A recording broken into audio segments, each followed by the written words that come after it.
She called the cops the second she saw my truck pull in. "He's trespassing. This is private property," she yelled, waving her clipboard like it was a badge. I hadn't even turned off the engine yet. My boots hit the ground and I just stared at what used to be my family's land, now covered in glass walls, parking lots, and a giant sign that read, Oak Ridge Hills Resort, managed by the HOA. It felt unreal. Last time I was here, this was nothing but open pasture, where my dad and I used to fix up the old barn. I left for 6 months overseas and military contract work, and came back to find a hotel standing right where our barn used to be. "Sir, this area is under HOA jurisdiction," the woman snapped. Her name tag read Karen Wilcox, HOA President. "If you don't leave, we'll have to remove you." "Remove me?" I said, looking around the property. "From my own land?" She crossed her arms. "This land belongs to the Oak Ridge community now." "You abandoned it," I almost laughed. "Abandoned? Lady, I pay taxes on this land. My name's still on the deed." Karen's smile faltered for a split second, but she quickly adjusted it into that fake, confident grin. "We found legal grounds for eminent transfer. You were gone too long and the HOA needed to revitalize the community. That's why the hotel was built." Behind her, a few construction guys looked uneasy. One of them whispered something like, "Didn't he own this place?" But Karen shot him a glare that made him shut up instantly. "You need to leave," she repeated. "We've already called security." "Good," I said quietly, opening the truck door. "Because they'll need to hear what I found in my storage locker." Her eyes narrowed. "And what's that supposed to mean?" I leaned closer. Every blueprint, every permit, every signed document for this land was filed under my father's name. "And he never sold it," Karen blinked. But before she could respond, a black SUV pulled up, and 2 men in fake-looking security uniforms stepped out. "Sir, step away from the property," one of them ordered. But something in their stance, no radios, no IDs, no state plates, told me these weren't real security guards, and that's when I realized the HOA didn't just take my land, they were hiding something much bigger.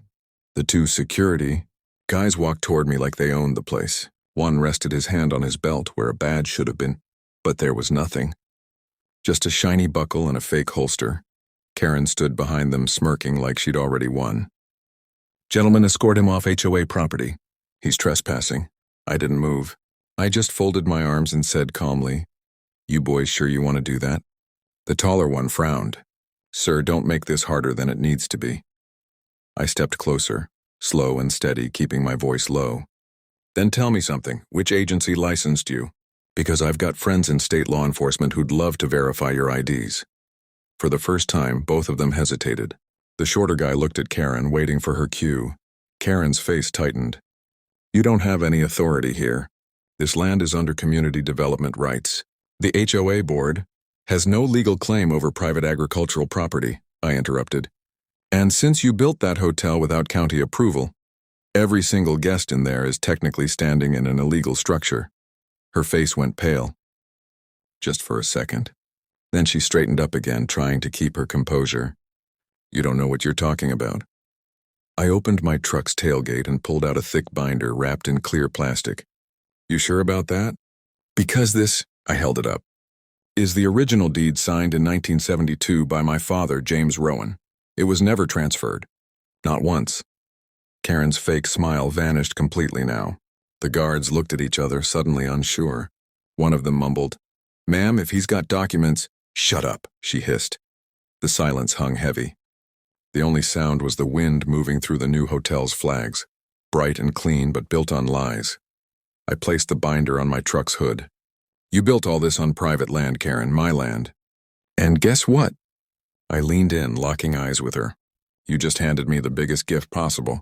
She blinked, confused. "What are you talking about?" I smiled, slow, deliberate. "That hotel? The minute it touched my soil, it became my property." For the first time, she didn't have a word to say. But I wasn't done yet. Because what she didn't know was that I had already filed a quiet claim 2 weeks ago, and the whole hotel was already in my name. Karen's jaw dropped, but she tried to recover fast. "That's impossible. You can't just take ownership of a commercial property. The HOA has legal—" "Not anymore," I cut her off. "You see, when you built that hotel, Your contractors accidentally submitted the construction survey using my parcel number. That means the entire structure legally sits on private pre-registered land. My land, the shorter security guy muttered. Oh, damn. Under his breath, Karen spun toward him. Don't listen to him. He's bluffing, I chuckled, leaning against my truck. You really think I'd drive across 3 states without proof? Come on, Karen, you're better at faking authority than that. She clenched her fists. I'm calling the real police. Good, I said calmly. Because they'll love to see the title updates filed last week. Notarized, county approved, and already processed by the assessor's office. Her phone slipped in her hand. For a second, she actually looked nervous. You're lying. I pulled out my phone, opened the property app, and turned the screen toward her. Lot 28B, Oak Ridge Hills, owner Daniel Rowan. That's me. The guard stepped back. Karen's face drained of color. No, this can't be happening. It is, I said. And the best part? Every dollar you made from this hotel, every booking, every event, every piece of rent you charged, all of it was earned on private land. Meaning technically, I let the pause hang. You owe me everything, her voice cracked. You can't do this. I'll sue. I smirked. Go ahead. But make sure your lawyer brings the HOA's fake development permits, your board's forged signatures, and those so-called security officers you hired. I'm sure the sheriff's department will appreciate the paperwork.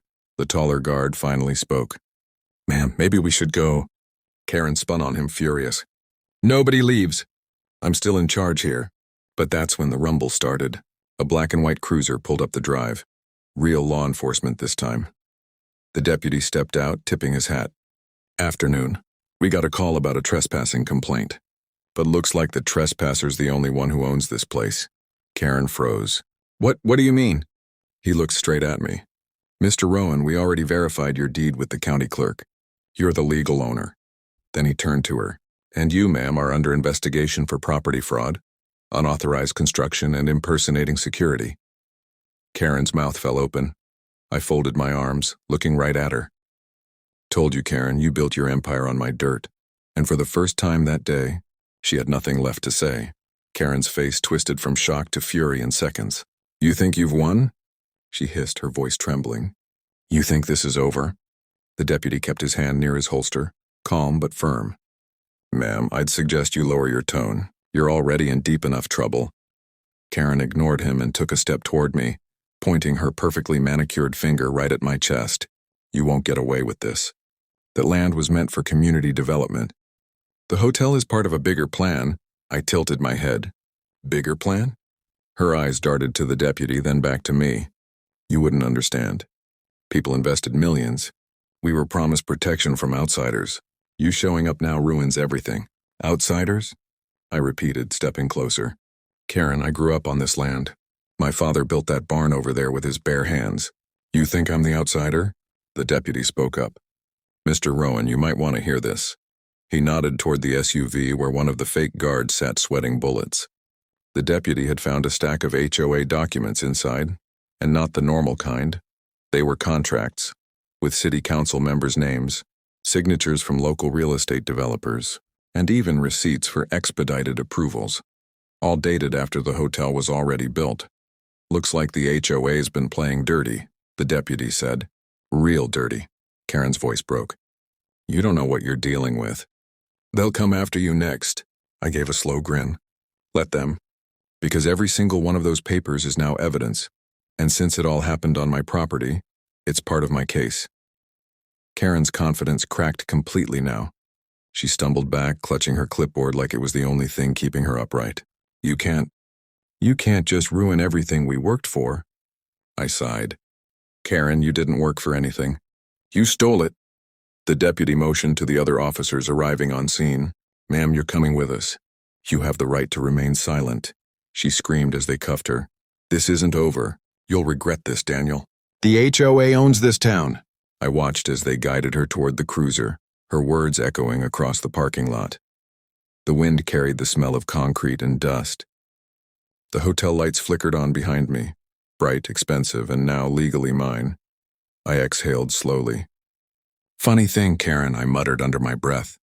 You built this place to take everything from me. I looked up at the hotel sign glowing in the dusk. but you just handed me the keys to your empire.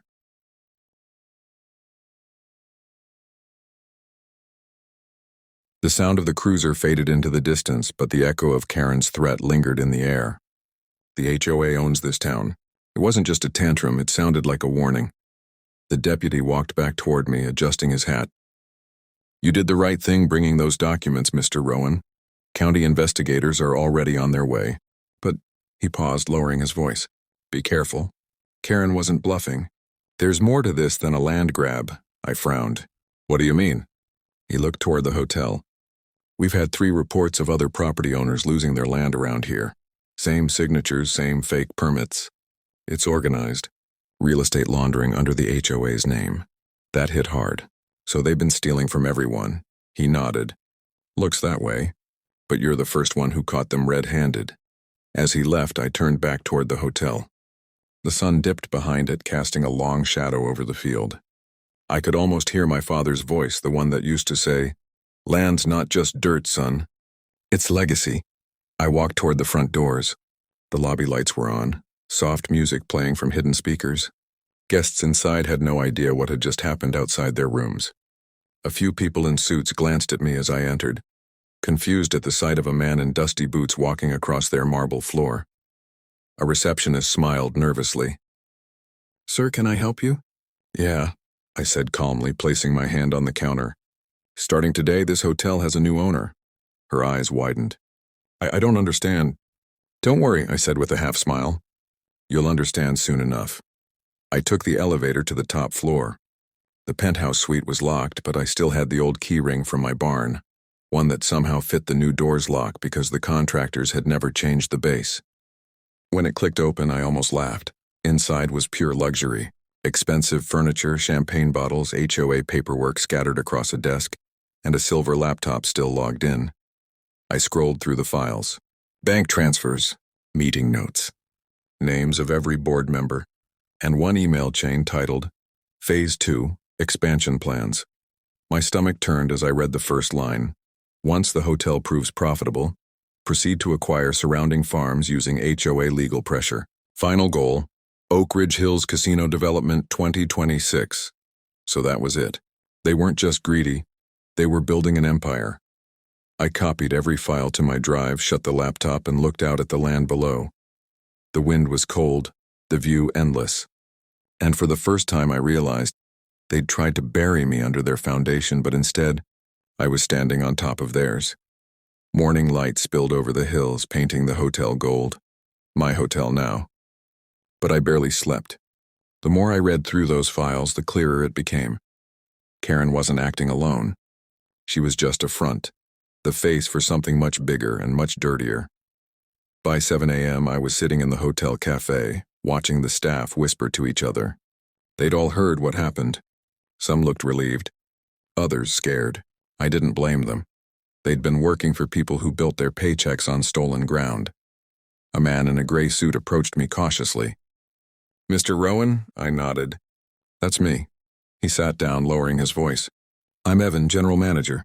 Karen hired me 6 months ago. I didn't know about the land issue until, well, yesterday. I studied him. He looked honest enough and the kind of guy who just wanted to keep his job." "And now?" I asked. He hesitated.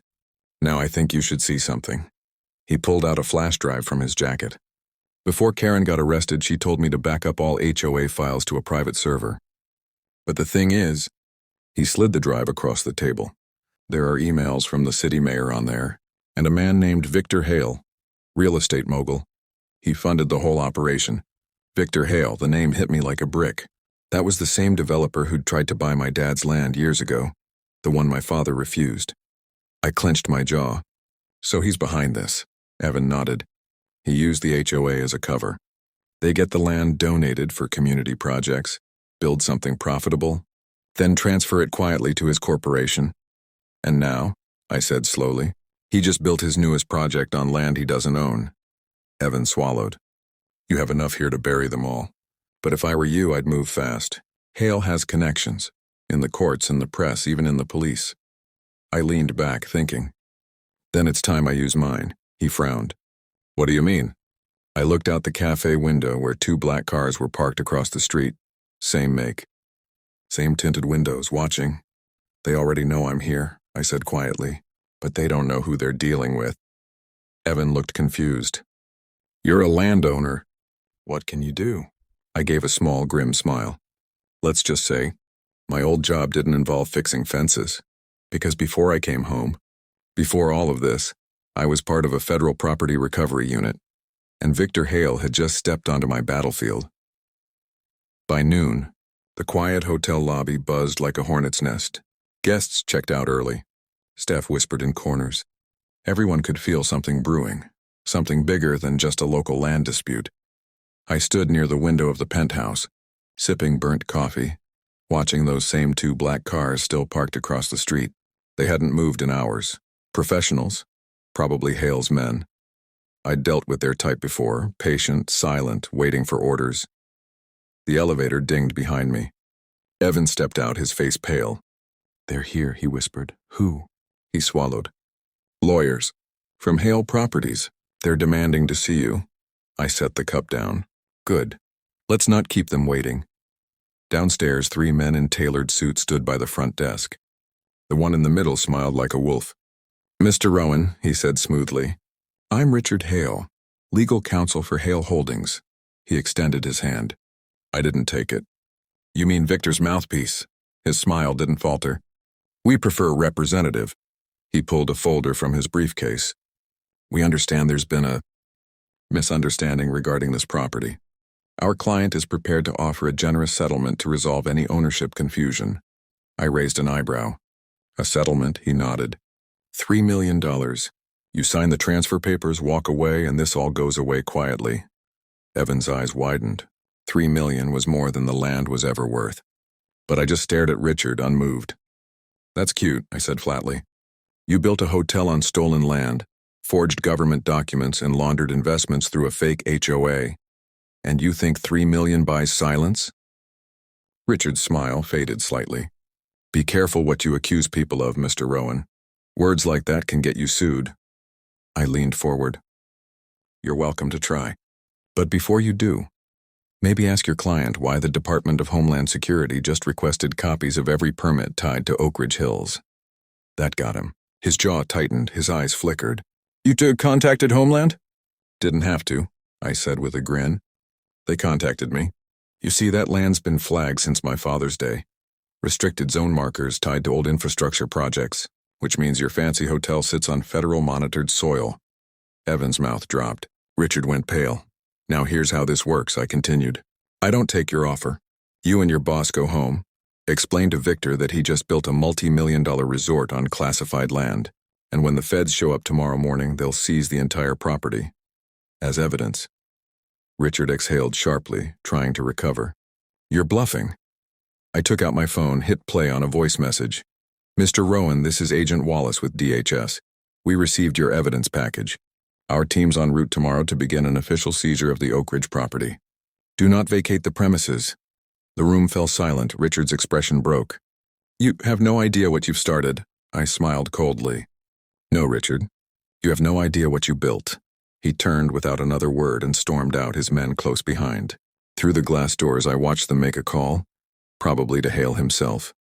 Evan whispered, You think they'll back off? I shook my head. No, men like Hale don't back off. They double down. I looked up at the hotel sign glowing above us, and when they do, I'll be waiting. That night, the rain came hard, thick sheets hammering the windows, thunder rolling like a warning. The storm fit perfectly, because I knew Hale wouldn't wait until morning. I stayed in the penthouse, lights low, laptop open, watching the hotel's security feed. The cameras showed 2 black SUVs circling the property around midnight, headlights cutting through the rain. Evan's voice came through my earpiece, nervous but steady. They're back. Same cars from earlier. One stopped by the maintenance gate. Got eyes on them, I said quietly. Stay in the office. Don't move, he exhaled. What do you think they want? Clean up, I replied. If Hale can't buy me out, he'll try to erase everything that connects this place to him. A shadow moved in the parking lot. 4 figures in dark raincoats heading toward the back entrance. One carried a crowbar. Another had a fuel can, amateurs or maybe desperate. Either way, they were making a mistake. I left the laptop and moved fast down the emergency stairs, quiet as I'd been trained to be years ago. The rain hit me in the face as I stepped outside, blending with the hum of generators and the rumble of thunder overhead. One of the men was prying open the maintenance door. "Get it done fast," another said. "Hale wants this place cleared out before sunrise." I stepped behind them. "Funny," I said, "because by sunrise, Hale's gonna wish he never touched this place."